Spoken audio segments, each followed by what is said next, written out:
Welcome back. সকলকে আবার স্বাগত জানাই বং টেলিস্কোপের হরর অডিও সিরিজের সম্পূর্ণ নতুন এপিসোডে। আপনাদের ভালোবাসা, আপনাদের অসীম সমর্থন আর আশীর্বাদে আজ আমার হরর অডিও সিরিজ পৌঁছে গেল তার 50তম এপিসোডে। এই দীর্ঘ যাত্রাপথে পাশে থাকার জন্য, প্রতিটি রাতে ভয়ের গল্পে আমার সাথে হাঁটার জন্য আপনাদের প্রত্যেককে জানাই হৃদয়ের অন্তঃস্থল থেকে অসংখ্য ধন্যবাদ। আজকের যে গল্পটি আপনারা শুনবেন সেটি শুধু গল্প নয়, এটি এমন একটা বাস্তব ঘটনা যা আপনাদের বুকের ভেতরটা ভারী করে দেবে। হাওয়ার শব্দটাও মনে হবে যেন আপনাকে অনুসরণ করছে, অন্ধকারটা আরো গভীর মনে হবে আর ছায়াগুলো আরো কাছে এসে দাঁড়াবে। তবে ঘটনাটি শুরু করার আগে আমি আপনাদের জানিয়ে দিই, যদি আপনাদের জীবনেও কখনো কোনো ভৌতিক ঘটনা ঘটে থাকে অথবা আপনাদের বন্ধু বান্ধব আত্মীয়দের কাছ থেকে কখনো কোনো ভয়ঙ্কর অভিজ্ঞতা শুনে থাকেন, তাহলে সেটি আমার সাথে শেয়ার করুন। এই ভিডিও ডেসক্রিপশন বক্সে আমি আমার ইমেল অ্যাড্রেস, ফেসবুক এবং ইনস্টাগ্রাম আইডি প্রোভাইড করে দিয়েছি। ওখানে গিয়ে আপনি আপনাদের ঘটনা আমাকে লিখে পাঠান, হয়তো পরের এপিসোডে আমি আপনাদের ঘটনাই তুলে ধরবো। তাহলে চলুন ফিরে আসা যাক আজকের ঘটনায়। আলোটা নিভিয়ে দিন, হেডফোনটা পরে নিন আর প্রস্তুত হয়ে যান আজকের ভয়ঙ্কর বাস্তব ঘটনার মুখোমুখি হতে। শুরু হচ্ছে আজকের এপিসোড দরজার ওপারে কে। কলকাতার মানিকতলা সাতরাঞ্জি লেনে একটা খুব পুরনো বিল্ডিং আছে। 1970 সালে বিল্ডিংটা তৈরি। সাতরাঞ্জি লেনের পুরনো একটা অ্যাপার্টমেন্ট। অর্পণ চ্যাটার্জি, বয়স 28, আইটি ফিল্ডে কাজ করে। দিনে অফিস, রাতে বেশিরভাগ সময় নিজের মতো থাকতে পছন্দ করে। বই, মিউজিক আর কিছুটা নীরবতা। কলকাতার ব্যস্ত যান্ত্রিকতা থেকে কিছুটা দূরে থাকতে চায়, এই কারণে এই ফ্ল্যাটটা ভাড়া নিয়েছে। সাতরাঞ্জি লেন একটা সরু রাস্তা, দুই পাশে পুরনো ধূসর বিল্ডিং। রাতের বেলা হলুদ পোস্টের আলোটা জ্বললেও রাস্তাটা বেশ ফাঁকা থাকে, লোকজন খুবই কম, দোকানপাটও বেশ আগেই বন্ধ হয়ে যায়। বাড়িওয়ালা শচীন দত্ত, বয়স 63, মুখে গাম্ভীর্য কিন্তু আচরণে প্রচুর ভদ্র। তিনি অর্পণকে চাবি দিতে দিতে বললেন, দরজাটা রাতে ভালো করে লাগিয়ে রাখবেন, আর একটা কথা, রাত 2টোর পরে দরজাটা খুলবেন না কিন্তু। অর্পণ হেসে বলে, এত রাতে ঠান্ডায় কেই বা আসবে, আর কেনই বা আসবে? বাড়িওয়ালা শুধু বললেন, যেটা বললাম ওটা করবেন। এই এক কথায় অর্পণ প্রথমবার সামান্য অস্বস্তি অনুভব করলো, কিন্তু ব্যাপারটাকে সে বাড়িয়ে চিন্তা করলো না। সময় 8টা। অর্পণ ফ্ল্যাটে ঢুকলো। পুরনো কাঠের গন্ধ, কিছুটা স্যাঁতস্যাঁতে অনুভূতি আর দেওয়ালে একটু ফাটল। ফ্ল্যাটের মেন ডোরটি পুরনো স্টিলের, নিচে একটা সরু ফাঁক আছে যেটা অর্পণ প্রথমে গুরুত্ব দেয়নি। আর ঘর গুছাতে গুছাতে সে খেয়াল করে দরজার পাশে একটা পুরনো চাবি হলদে দড়িতে ঝুলছে। অর্পণ ভাবে, মজার জিনিস তো। এই কথা বলে সে একটা ছবি তুলে নেয়। সময়টা রাত 11:40। সাতরাঞ্জির লেনে নিচের শব্দটাও থেমে গেছে, চারিদিকে নিস্তব্ধ। ফ্ল্যাট এতটাই নীরব হয়ে যায় যেন নিজের নিঃশ্বাসও বড় শান্ত লাগে। অর্পণ কম্পিউটারে বসে কিছু ডকুমেন্ট ভেরিফিকেশনের কাজ করছিল। ঘড়ির কাঁটা 12টা পেরোলেই সে ধীরে ধীরে কাজটা থামাতে থাকে। রাতের নীরবতা তাকে এতদিন এতটাও বিরক্ত করেনি, কিন্তু নতুন জায়গার নীরবতা যেন একটু বেশি ভারী লাগে। রাত 2:38। হঠাৎই একটা খুব ধীরে ভারী একটি অনিয়মিত নিঃশ্বাস নেওয়ার শব্দ ভেসে আসে। আর কোনো ঘরে না, ঠিক মেইন ডোরের কাছে, যেন কেউ দরজার ওপারে দাঁড়িয়ে নিঃশ্বাস নিচ্ছে। অর্পণ প্রথমে স্থির হয়ে গেল। সতর্কভাবে সে দরজার কাছে গেল। দরজার নিচু ফাঁকটা ভালো করে দেখলো, শব্দটা কমলো না। কখনো মনে হলো কাছেই, আবার কখনো মনে হলো কিছুটা দূরে। কে হতে পারে এত রাতে? সে ধীরে ধীরে চোখটা নিচু করে ফাঁকের দিকে তাকালো। কিছুই নেই, শুধুই অন্ধকার। পিপহোল দিয়ে বাইরেটা দেখলো। করিডরটা সম্পূর্ণ ফাঁকা, মেঝেতে ধুলো জমে আছে। কেউ হাঁটলে তো পায়ের শব্দ হওয়ার কথা, কিন্তু শুধুই নিঃশ্বাসের শব্দ, কিন্তু কাউকে দেখা যাচ্ছে না। ঠিক তখনই অর্পণ লক্ষ্য করলো দরজার নিচের ফাঁকে মনে হয় একটা হাওয়ার কারেন্ট চলছে, যদিও করিডরে জানলা নেই এবং হাওয়া ঢোকার কোনো সুযোগ নেই। অর্পণ আতঙ্কে পিছু সরে গেল। রাত 3টে। 7-8 মিনিট পর শব্দটা বন্ধ হয়ে গেল। ফ্ল্যাটটা আবার পুরোপুরি শান্ত। অর্পণ আবার কম্পিউটারের সামনে বসলেও এবার তার মনোযোগ পুরোপুরি ভেঙে গেছে। তার মাথায় শুধু একটাই কথা, আমি কি তাহলে ভুল শুনেছি, নাকি সত্যি কেউ এসেছিল? সকাল হতেই সে ঠিক করে বাড়িওয়ালাকে কিছু একটা জিজ্ঞাসা করবে। সকাল 7:45। ভোরবেলা অর্পণ ঘুম থেকে উঠতেই শরীরটা ভারী লাগছিল, যেন ঠিকমতো রাতের ঘুমটা হয়নি। বিছানায় বসে গত রাতের সেই ঘটনাটা মনে করার চেষ্টা করলো। দরজার ওপাশে অস্বাভাবিক নিঃশ্বাস, দরজার নিচের ফাঁক এবং শব্দের ওঠানামা। একটা মুহূর্তের জন্য মনে হলো সবকিছুই দুঃস্বপ্ন ছিল, কিন্তু দরজার দিকে তাকাতেই তার বুড়ুটা কুঁচকে গেল। অর্পণ মনে মনে ভাবলো, না না, হতে পারে না, এটা তো কাকতালীয়। আমি বেশি ভাবছি, হয়তো কাজের প্রেসারে এমনটা হয়েছে, বা রাতে হয়তো হ্যালুসিনেট করেছি। সকাল 8:30। বাড়িওয়ালার ঘর গ্রাউন্ড ফ্লোরে। চা খেতে খেতে নামতেই বাড়িওয়ালা শচীন দত্ত তাকে দেখেই বললেন, কি ব্যাপার, মুখটা কেমন দেখাচ্ছে, ঘুম হয়নি নাকি নতুন জায়গায়?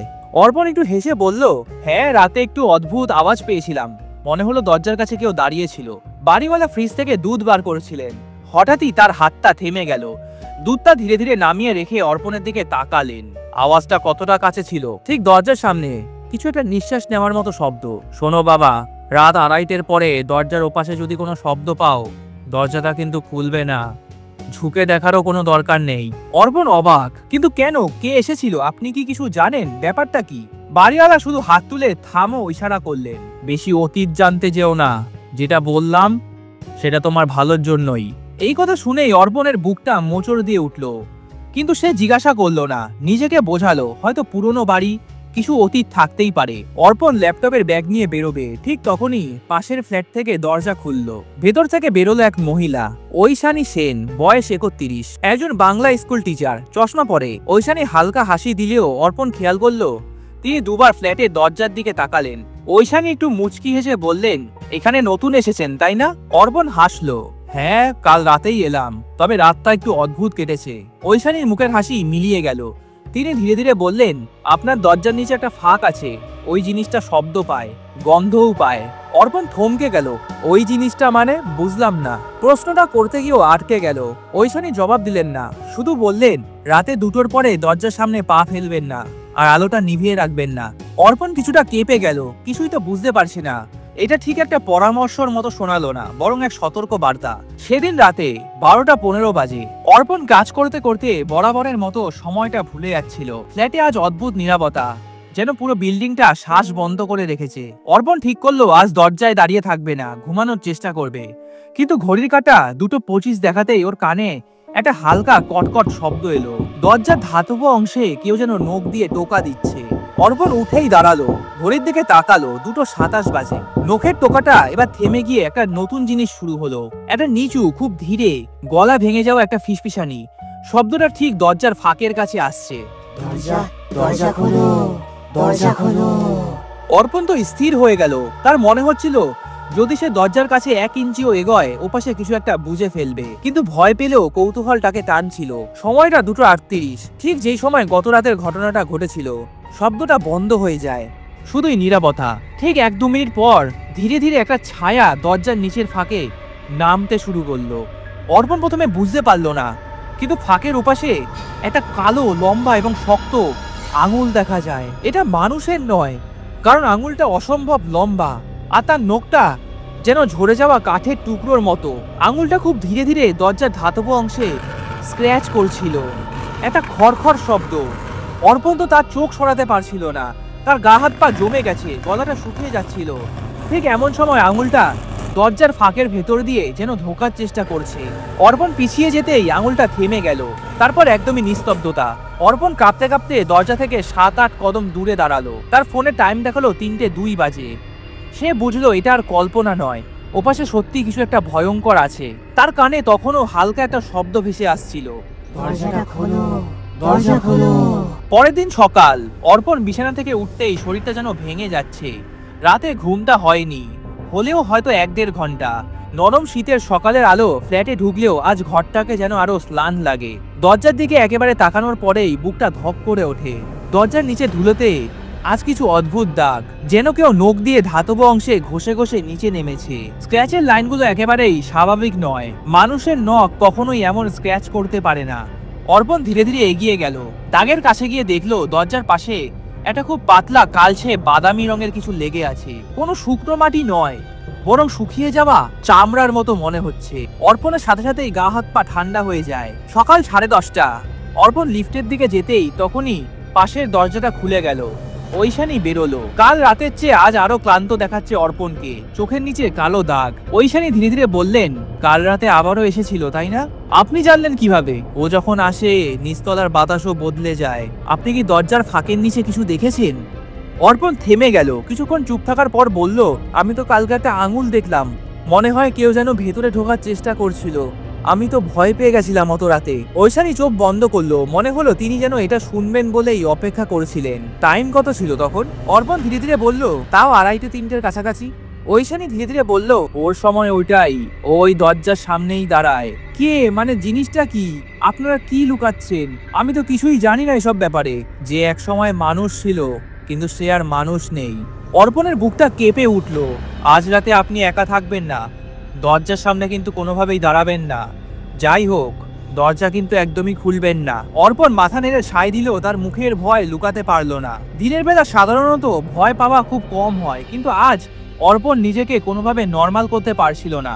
ল্যাপটপে কাজ করতে করতে হঠাৎই দরজার কাছে একটা টিকটিকি টিকটিক করে শব্দ শোনা গেল। অর্পণ চমকে উঠে দাঁড়ালো। কেউই নেই, কিন্তু আওয়াজটা শুধু একটা টিকটিকি টিকটিক শব্দ। এবার সে নিচে তাকালো, কিন্তু কিছুই নেই। হয়তো ভেতরে কাঠের সংকোচন প্রসারণের শব্দ। কিন্তু তার বুকের ভেতরে একটাই প্রশ্ন, ওটা ওটা যদি দিনেও আসে? অর্পণ সোজা নেমে গেল বাড়িওয়ালার কাছে। আপনি কি আমাকে সত্যি কিছু জানাতে পারবেন? এই ফ্ল্যাটে আসলে কি হয়েছিল? আমি তো কিছুই জানি না। আমি তো কিছু না জেনেই ভাড়া নিলাম, কিন্তু এখন তো আমার থাকতে অস্বস্তি হচ্ছে। শচীন দত্ত প্রথমে কিছু বলতে চাইলেন না, কিন্তু অর্পণের মুখ দেখে অবশেষে বললেন, এই ফ্ল্যাটে একজন থাকতেন, নাম ছিল সুমিত্রা দেবী। কয়েক বছর একাই থাকতেন, তারপর হঠাৎই মারা যায়। কিন্তু এটার সাথে তার মৃত্যুর কি সম্পর্ক? শচীন দত্ত তাকে থামালেন। তার মৃত্যুর 3 দিন আগে ওপরতলার লোক শুনতে পেরেছিল রোজ রাতে কেউ দরজায় খুব ধীরে ধীরে টোকা দিচ্ছে, কিন্তু বাইরে তাকালে কেউই থাকতো না। তারপরে 2 দিন বাদে ওই সুমিত্রা দেবীকে কেউই আর জীবিত দেখেনি। তার দেহ পাওয়া যায় দরজার ঠিক সামনেই, আর তখন সময়টা ছিল 2:38-এর কাছাকাছি। অর্পণের তো শুনে পুরো শরীরটা ঠান্ডা হয়ে যায়। সেদিন রাতে 1:58 বাজে। অর্পণ চেষ্টা করছিল আজকে তাড়াতাড়ি ঘুমাতে যাওয়ার, কিন্তু মাথায় শুধু একটাই চিন্তা, আজও কি আবারও আসবে? রাত প্রায় 2টো বাজতেই হঠাৎ করিডোরের লাইটটা ফ্লিকার করতে শুরু করলো। একবার, দুবার, তারপর নিভে গেল। পুরো ফ্ল্যাটটা অন্ধকার। ঠিক তখনই দরজার ওপাশে একটা মৃদু টানটান আওয়াজ, একটা খড়খড় শব্দ। অর্পণ স্থির হয়ে দাঁড়ালো, একদম চুপ। কয়েক সেকেন্ড পর দরজার ফাঁকের নিচে ধীরে ধীরে একটা ছায়া নামলো। কারো পায়ের ছায়া, খুব ধীরে নড়ছে। একটা পায়ের আঙুল দরজার কাছে এসে থামলো। অর্পণ ভয়ে না চেয়েও সেটি দেখছিল। সে প্রথমবার জিনিসটা নড়াচড়া দেখলো। একটা ঠান্ডা ফিসফিস শব্দ হঠাৎই কানে আসলো, দরজাটা খুলে দে, দরজাটা খুলে দে। আর ঠিক তখনই অর্পণ ভয়ে পেছনে হোঁচট খেয়ে পড়ে গেল। আর ঠিক 3টে বাজতেই সব ছায়া শব্দ এক মুহূর্তেই উধাও। পরের দিন সকাল 9:48। অর্পণ আজ টের পেল কাল রাতের পর ঘুম হয়নি। ঘুম যেন শরীর ছেড়ে পালিয়েছে। চোখটা লাল, মাথাটা ভার, আর হাতগুলো একটু কাঁপছে। বাথরুম থেকে বের হতেই অর্পণ দেখলো সেই দরজার ঠিক বাপাশে একটা চিকন দড়ি ঝুলছে। আগে কখনো ঠিক তেমন ভাবে চোখে পড়েনি। একটা ছোট্ট পুরনো চাবি বাঁধা, রং উঠে গেছে, মরচে ধরেছে। অর্পণ হাত দিতে গিয়েও মাঝপথে থেমে গেল। দড়িটা খুবই ঠান্ডা। এটা কি আগেও ছিল? কাল রাতেও তো আমি দেখিনি। হঠাৎই দরজার ওপাশে খুব মৃদু এবং হালকা নিঃশ্বাস নেওয়ার শব্দ আসলো। অর্পণ তো জমে গেল। সে পেছনে হাঁটলো। অর্পণ দরজা খুলতেই ঐশানী যেন বাইরেই অপেক্ষা করছিল। ঐশানী ধীরে ধীরে বলল, আপনি কি দড়িটা দেখেছেন? দড়িটা মানে? আগে তো আমি খেয়াল করিনি এটা। ঐশানী মাথা নিচু করে দাঁড়িয়ে রইল। ওটা নিজের কাজ শেষ না হওয়া পর্যন্ত দড়িটা খোলে না। অর্পণ কেঁপে উঠল। কাজ মানে? সুমিত্রা দেবীর মৃত্যুর আগের রাতেও ফ্ল্যাটে ওঠার দরজায় একটা দড়ি ঝুলছিল। সেটা উনি নিজের হাতেই বেঁধে রেখেছিলেন, কিন্তু সেদিন রাতে দড়িটা কেউ খুলে নেয়। ও চাবি দিয়ে দরজাটা খোলে। যার দরজায় দড়িটা থাকে ওটা ওর কাছেই আসে। মানে এটা কি আমার জন্য আসছে? ঐশানী কিছু বলল না, শুধু ধীরে ধীরে দরজাটা বন্ধ করে দিল। অর্পণ ঠিক করলো আজ দিনের বেলাতেই পরীক্ষা করবে। সে ফোনটা দড়ির দিকে ফোকাস করে ভিডিও রেকর্ডিং অন করলো। ক্যামেরা চালু রাখার 25 মিনিট পর দড়িটা হালকা দুলে উঠল। ঘরে কোনো বাতাস নেই, ফ্যানটাও বন্ধ, জানলা বন্ধ, তবুও দড়িটা দুলছে। একটু পরে দড়ির চাবিটা ধীরে ধীরে বাঁ দিকে ঘুরে গেল। অর্পণ তো ভিডিওটা দেখে শিউরে উঠল।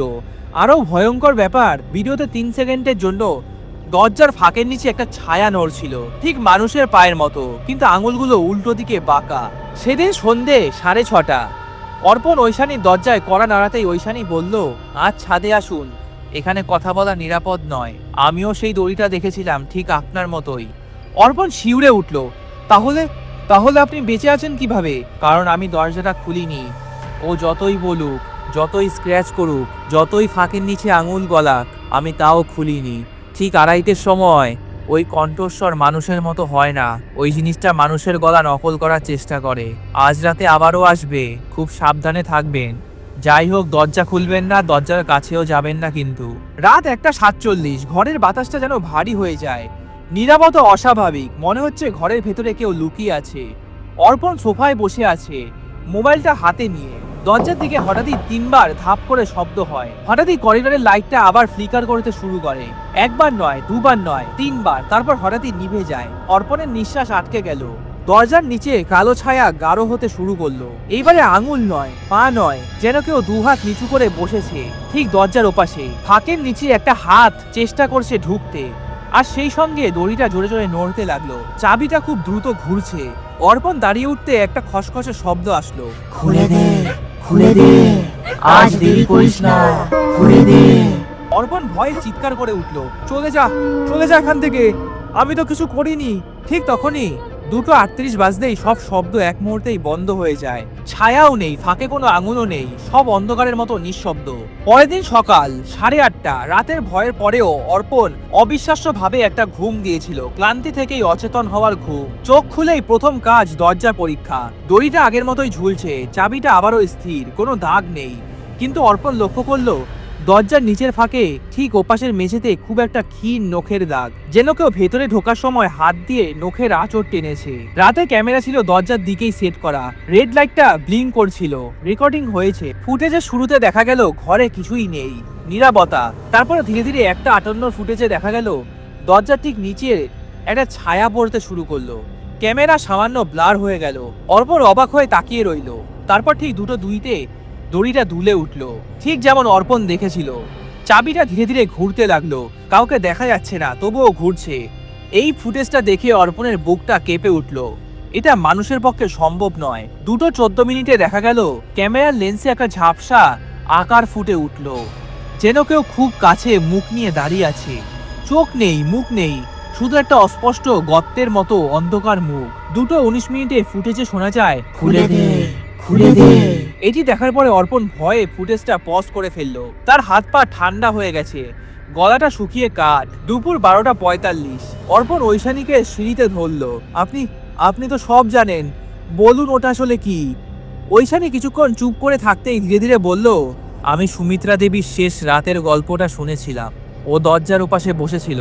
সুমিত্রা দেবী সারা রাত জেগেছিলেন। খুব মিষ্টি গলায় বলছিল, মা, কেউ দরজাটা খুলে দাও। অর্পণ জিজ্ঞাসা করলো, মানুষের গলায়? ঐশানী মাথা নেড়ে বলল, মানুষের গলায় লাগছিল, তবে মনে হচ্ছিল মানুষের ভেতরে কোনো ভাঙা জিনিস আটকে রয়েছে। 2:38-এর সময় ওই জিনিসটা দরজাও ভাঙতে পারে। অর্পণ হতবাক হয়ে যায়। তাহলে আমারটা ভাঙেনি কেন? কারণ ওর কাজটা এখনো শেষ হয়নি। ও যেটা চায় সেটা এখনো পায়নি। কি দরকার ওর? কি চাই ওর? ঐশানী কোনো উত্তর দিলেন না। তার চোখে ভয় ছিল, যা অর্পণ কখনো দেখেনি। অর্পণ সাহস করে আবার ভিডিওর ফুটেজটা চালালো। দরজার নিচে ফাঁকের সামনে 2টো আঙুল দেখা গেল। আঙুলের ডগাটা চেরা, নখগুলো লম্বা, চামড়াগুলো পুরনো, শুকনো। তারপর আঙুলগুলো ধীরে ধীরে ভেতরের দিকে মোচড় দিতে লাগলো। এভাবে কোনো জীবিত হাত বাঁকাতে পারে না। ক্যামেরার মাইকে শোনা যায় একটা কর্কশ চিৎচির করা শব্দ, আজ দরজাটা খুলে দে, দরজাটা খোল, খোল দরজাটা। তারপর ফুটেজে একটা শেষ শব্দ হয়, খুব জোরে একটা দরজায় ধাপ করে আওয়াজ। তারপর সবকিছুই শান্ত। রাত 9:10। অর্পণ আজ ঘরে একা থাকতে চাইছিল না। সে সিঁড়ির ধারে দাঁড়িয়ে ঐশানীকে বলল, আমি জানি আপনারা কিছু একটা লুকিয়ে রেখেছেন। আপনি যদি সত্যিটা না বলেন, আজ রাতেও আমি মরতেও পারি। ঐশানী ধীরে ধীরে বলল, ওটা মানুষ নয়, তবে ওটা কেউ ছিল। ওটা কে সেটাই তো আমি জানতে চাই। কি চাই ওর? কেন আসছে? ওটা মৃতদেহ নয়, বরং মৃতদেহের মনে থাকা শেষ ইচ্ছা, যে ইচ্ছা মৃত্যুর পরেও পূর্ণ হয়নি। তাহলে আমার দরজায় কেন? কারণ ও যেটা খুঁজছে তা এই ফ্ল্যাটেই আছে। অর্পণ হিম হয়ে গেল। রাত 10:02। ঐশানী ধীরে ধীরে অর্পণকে নিয়ে গেল নিচতলার একটা পুরনো স্টোর রুমে। ফ্লোরটা প্রচুর ঠান্ডা, আলোটা কম, দেওয়ালে শ্যাওলা, একটা বাজে গন্ধ। অর্পণ গলা শুকিয়ে ফেলে জিজ্ঞাসা করলো, আপনি এখানে কেন এনেছেন? ঐশানী মাথা নিচু করে বলল, কারণ সত্যিটা এখান থেকেই শুরু।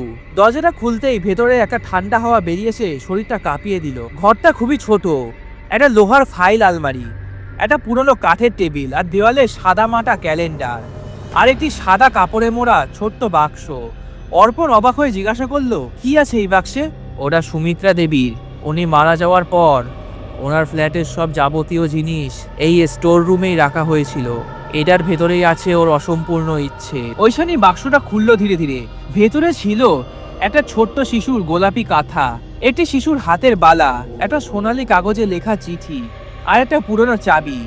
অর্পণ চিঠিটা তুলে নিল। চিঠিতে কাপা হাতে লেখা, 2:38-এ আমার মেয়েটা দরজার ওপাশে মারা গেল। আমি দরজাটা খুলতে পারিনি, আমায় ক্ষমা করিস মা, আমি তোকে কোলে নিতে পারলাম না। অর্পণ তো এটা থেকে ছিটকে পিছিয়ে গেল, বুকে একটা ঠান্ডা স্রোত নেমে গেল। ঐশানী ধীরে ধীরে বলল, সুমিত্রা দেবী সন্তান জন্ম দিতে গিয়ে মারা যাননি, তিনি মারা যান অপরাধ বোধে, কারণ মেয়ের শেষ মুহূর্তে তিনি দরজাটা খুলতে পারেননি। কিন্তু কিন্তু 2:38 এই সময়টাই কেন? কারণ ঠিক 2:38-এ বাচ্চাটার কান্না থেমে গিয়েছিল। তাহলে তাহলে রাতে যে গলাটা শুনতে পারি সেটা কি কোনো মেয়ের গলা নাকি সুমিত্রা দেবীর আত্মার? ঐশানী মাথা নেড়ে বলল, মানুষ মরে গেলে শরীর থাকে না, সে প্রেতাত্মা হয়ে থাকে যতক্ষণ তার অন্তিম ইচ্ছাটা পূর্ণ না হয়। যতক্ষণ পর্যন্ত সে তার ইচ্ছাটা পূরণ করতে না পারছে ততক্ষণ তার আত্মাটা এরকম ভাবেই ভটকাতে থাকে, ইচ্ছাটা বেঁচে থাকে। তাহলে তাহলে আমার দরজায় কেন? কারণ তোমার ফ্ল্যাটটা আগে ছিল সুমিত্রা দেবীর মেয়ের ঘর। তুমি কি ভেবেছো দড়িটা শুধু দরজা আটকে রাখার জন্য? সুমিত্রা দেবীর মৃত্যুর পর একটা ওঝা এসেছিল, ও বলেছিল এই রাতে দরজায় জীবন্ত বন্ধন না থাকলে সুমিত্রা দেবীর প্রেতাত্মা ভেতরে ঢুকে যেতে পারে। অর্পণ তাকিয়ে রইল। জীবন্ত বন্ধন মানে? যে মানুষ দড়ি বাঁধে সে মানুষই সে তার বন্ধনের শক্তি, তাই নতুন লোক আসলে দড়িটা খুলে আবার লাগাতে হয়, কারণ ওই ছায়া নতুন মানুষকেই টার্গেট করে। অর্পণ স্মরণ করলো সে দড়িটা প্রথম দিনে খুলে দেখেছিল, হয়তো তখন থেকেই সেই ছায়াটা তাকে টার্গেট করেছে। তোমার ফ্ল্যাটে একটা জিনিস রয়েছে যেটা ছায়াকে জাগিয়েছে।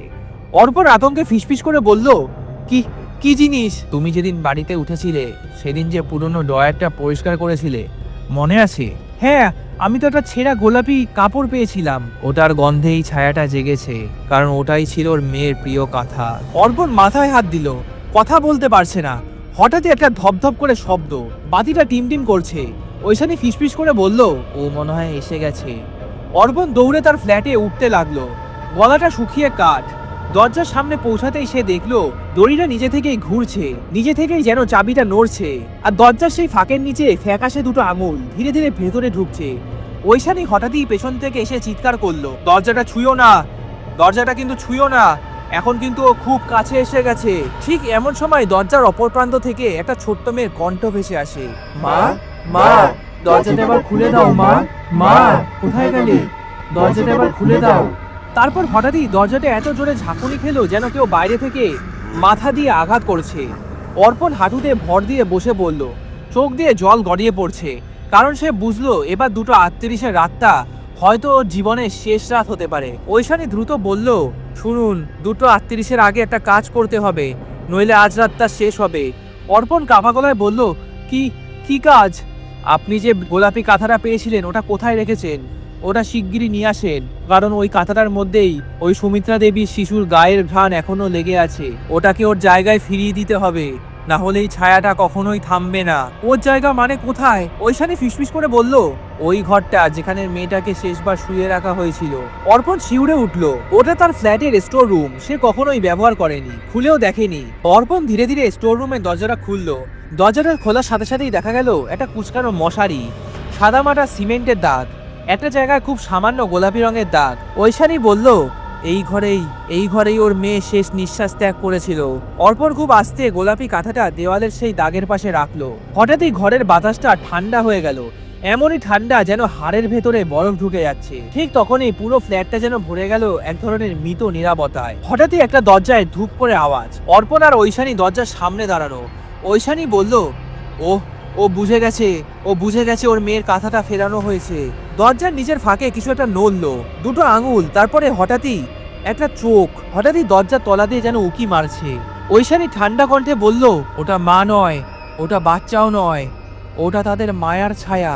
এবং সাথে সাথেই শোনা গেল একটা শিশুর কান্না, আর তার সঙ্গে শোনা যায় সুমিত্রা দেবীর ভাঙা গলা, খুলে দাও, খুলে দাও, আমার মেয়ে ভেতরে আছে, খুলে দাও। কি ভয়ঙ্কর, কি অমানবিক! দরজাটা কেঁপে উঠছে এত জোরে যেন কেউ বাইরে দিয়ে পুরো শরীর দিয়ে ধাক্কা মারছে। দড়িতে টানতে টানতে ছিঁড়ে যাচ্ছে। ঐশানী চিৎকার করলো, অর্পণ, দড়িটা শক্ত করে ধরো। অর্পণ দড়ি ধরে পুরো শক্তি দিয়ে টানলো, ঠিক তখনই দরজার ফাঁক দিয়ে লম্বা একটা হাড়ের হাত যেন ধীরে ধীরে ঢুকতে লাগলো। নখের ডগা মেঝেতে ছুতেই ঠান্ডা কুয়াশা ছড়ালো। ঐশানী দ্রুত গোলাপি কাঁথাটা সেই স্টোর রুম থেকে নিয়ে আসলো। ঐশানী তারপর চোখ বন্ধ করে প্রার্থনা শুরু করলো, যা অসম্পূর্ণ থেকে গেছে তা পূর্ণ হোক, এই ব্যথা শান্ত হোক, যারা হারিয়েছে তারা ফিরে যাক, তারা মুক্তি পাক। হঠাৎই শোনা গেল দরজার বাইরে একটা ভয়ঙ্কর আর্তনাদ, মিশ্র শব্দ, যেন মেয়ের কান্না, সুমিত্রা দেবীর গলা। আমায় দে, আমায় দে, আমায় ফিরিয়ে দে, আমি খুঁজছি, আমায় দে। দড়িটা প্রায় ছিঁড়েই গেছে, দরজাটা সামান্য খুলে গেছে, শুধু 1 ইঞ্চি বাকি। হঠাৎই ফাঁকের ভেতরে একটা মুখ দেখা গেল, অসামান্য লম্বা একটা কালো ফাঁকা চোখ। একটি নয়, দুটি ছায়া, যেন একটা মৃত শিশুর ছায়া, আরেকটিতে সুমিত্রা দেবী। হঠাৎই ছায়া দুটো খুব নিচু এবং গম্ভীর গলায় বলল, মা, মা কাঁথাটা দে আমায়, আমার কাঁথাটা দে, আমার মেয়ের কাঁথাটা আমায় ফেরত দে। অর্পণ ভয়ে কাঁথাটা এগিয়ে দিল। ছায়াটা লম্বা হাড়ের হাতটা ধীরে ধীরে কাঁথাটা স্পর্শ করলো। হঠাৎ একটা ঠান্ডা কুয়াশা উঠলো, তারপরে ধীরে ধীরে অদ্ভুত একটা শান্ত নিঃশ্বাস শোনা গেল। সুমিত্রা দেবীর মেয়ের ছায়াটা যেন বলল, মা, মা, আমি এসে গেছি মা। আর সুমিত্রা দেবীর সেই অতৃপ্ত আত্মা ভাঙা গলায় যেন বলছে, আসো মা, আসো, এবার আমরা ফিরে যাই। দরজাটা ঠিক কেঁপে থেমে গেল। চাবিটা যেন নিজে থেকেই ঘুরে গিয়ে লকটা বন্ধ করে ফেললো। তারপর সবকিছুই শান্ত। সেদিন রাতটা অর্পণ আর ঐশানী ভয়ে ওখানেই বসেছিল। চোখের সামনে যা দেখেছে তা হয়তো সবই একটা স্বপ্নের মতো। সকাল 8:30, অর্পণ দরজা খুললো। ফাঁকের নিচে যে স্ক্র্যাচের দাগ ছিল কিছুই নেই। মেঝেতে শুধু পড়ে রয়েছে গোলাপি কাঁথার একটা ছেঁড়া অংশ, সুগন্ধে ভরা, যেন মায়ের কোলে থাকা একটা শিশুর উষ্ণতার গন্ধ। ঐশানী বলল, ইচ্ছে পূরণ হলে এই অতৃপ্ত প্রেতাত্মারা ছায়ায় মিলিয়ে যায়। আজ রাতটা তুমি বেঁচে গেলে, ও ফিরে পেয়েছে, ওর মেয়েকে ফিরে পেয়েছে। উপরের ক্যামেরায় লাল আলোটা নেভা, ক্যামেরাটায় নতুন ফুটেজ দেখা গেল। 2:38 আগের দিন রাতে স্ক্রিনে দেখা যাচ্ছে একজন মহিলা একটি শিশুকে কোলে নিয়ে দরজার সামনে দাঁড়িয়ে আছে। মহিলাটি ঐশানীর দিকে তাকিয়ে অতি ক্ষীণভাবে মাথা নত করছে, আর তারপর দুটো ছায়া যেন একসাথে মিলিয়ে যায় চিরতরে। এই ঘটনাটির পর ওই ফ্ল্যাটে তেমন কিছু আর ঘটনা ঘটেনি। এই ছিল আজকের রাতের একটা ভয়ঙ্কর ঘটনা। আজকের ঘটনাটা যদি আপনাদের ভালো লেগে থাকে তাহলে লাইক করুন, কমেন্ট করে জানাতে ভুলবেন না, আর সাবস্ক্রাইব করে বেল আইকনটি প্রেস করে দিন, কারণ সামনে আসছে আরো গভীর এবং আরো রহস্যময় কিছু ঘটনা। আর হ্যাঁ, আপনাদের জীবনেও যদি কখনো কোনো ভৌতিক ঘটনা ঘটে থাকে, অথবা আপনাদের আত্মীয় পরিজন প্রিয়জনের কাছ থেকে কখনো কোনো ভৌতিক ঘটনা বা ভয়ঙ্কর অভিজ্ঞতা শুনে থাকেন, তাহলে সেটি আমার সাথে শেয়ার করুন। এই ভিডিও ডেসক্রিপশন বক্সে আমি আমার ইমেল অ্যাড্রেস, ফেসবুক এবং ইনস্টাগ্রাম আইডি প্রোভাইড করে দিয়েছি। ওখানে গিয়ে আপনি আপনাদের ঘটনা আমাকে লিখে পাঠান, হয়তো পরের এপিসোডে আমি আপনাদের ঘটনাই শেয়ার করব। খুব শীঘ্রই দেখা হবে নেক্সট এপিসোডে। ততক্ষণ পর্যন্ত ভালো থাকবেন এবং সুস্থ থাকবেন।